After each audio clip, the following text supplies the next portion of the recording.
आज एक गरीब व्यक्ति और गौतम बुद्ध की सबसे अच्छी सीख देने वाली कहानी लाए हैं। गौतम बुद्ध के जीवन के कई प्रेरक प्रसंग हैं।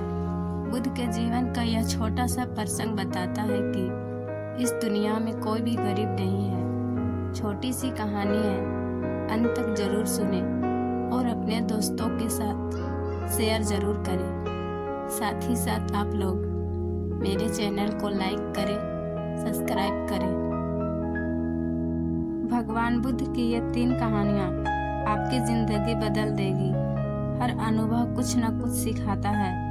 हर अनुभव महत्वपूर्ण होता है क्योंकि हम अपनी गलतियों से ही सीखते हैं। एक समय की बात है, भगवान गौतम बुद्ध एक गांव में धर्म सभा को संबोधित कर रहे थे। लोग अपनी विभिन्न परेशानियों को लेकर उनके पास जाते और उसका हल लेकर खुशी खुशी वापस लौट आते। उसी गांव के सड़क के किनारे एक गरीब व्यक्ति बैठा रहता तथा महात्मा बुद्ध के उपदेश शिविर में आने जाने वाले लोगों को बड़े ध्यान से देखता। उसे बड़ा आश्चर्य होता था कि लोग अंदर तो बड़े दुखी चेहरे लेकर जाते हैं, लेकिन जब वापस आते हैं तो बड़े खुश और प्रसन्न दिखाई देते हैं। उस गरीब को लगा कि क्यों ना वो भी अपनी समस्या को बुद्ध के समक्ष रखे। मन में यह विचार लिए वह भी महात्मा बुद्ध के पास पहुंचा। लोग लाइन से खड़े होकर अपनी समस्या को बता रहे थे।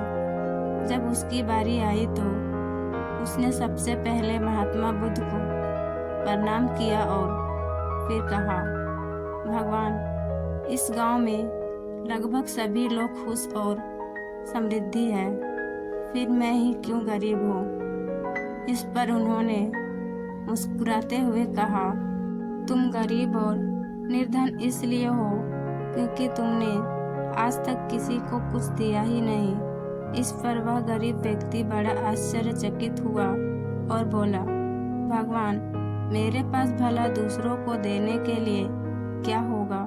मेरा तो स्वयं का गुजारा ही बहुत मुश्किल से होता है। लोगों से भीख मांगकर अपना पेट भरता हूँ। भगवान बुद्ध कुछ देर शांत रहे, फिर बोले, तुम बड़े अज्ञानी हो। औरों के साथ बांटने के लिए ईश्वर ने तुम्हें बहुत कुछ दिया है। मुस्कुराहट दी है जिससे तुम लोगों में आशा का संचार कर सकते हो। मुख दिया है ताकि लोगों से 2 मीठे शब्द बोल सकते हो, उनकी प्रशंसा कर सकते हो। 2 हाथ दिए हैं, लोगों की मदद कर सकते हो। ईश्वर ने जिसको ये 3 चीज़ें दी है वह कभी गरीब और निर्धन हो ही नहीं सकता। निर्धनता का विचार आदमी के मन में होता है। यह तो एक भ्रम है, इसे निकाल दो। कभी भी मन में निर्धनता का भाव उत्पन्न ना होने दो, गरीबी अपने आप दूर हो जाएगी। भगवान बुद्ध का संदेश सुनकर उस आदमी का चेहरा चमक उठा और उसने इस उपदेश को अपने जीवन में उतारा, जिससे वह फिर कभी दुखी नहीं हुआ। अपने दुखों का कारण आप स्वयं ही हैं। और गौतम बुद्ध के जीवन का प्रेरक प्रसंग इस प्रकार समाप्त होती है। इस कहानी से ये सीख मिलती है कि बुद्ध बताते हैं कि केवल धन, अच्छा घर होना ही अमीर होना नहीं कहलाता, बल्कि एक अच्छा इंसान होना, सबकी सहायता करना ही असल जीवन का मंत्र है। निर्धनता का विचार आदमी के मन में होता है, यह तो एक भ्रम है, इसे निकाल दो। कभी भी मन में निर्धनता का भाव उत्पन्न न होने दो, गरीबी अपने आप दूर हो जाएगी। कहानी अच्छी लगी हो तो लाइक, शेयर और सब्सक्राइब करें। मिलते हैं एक और नए कहानी में।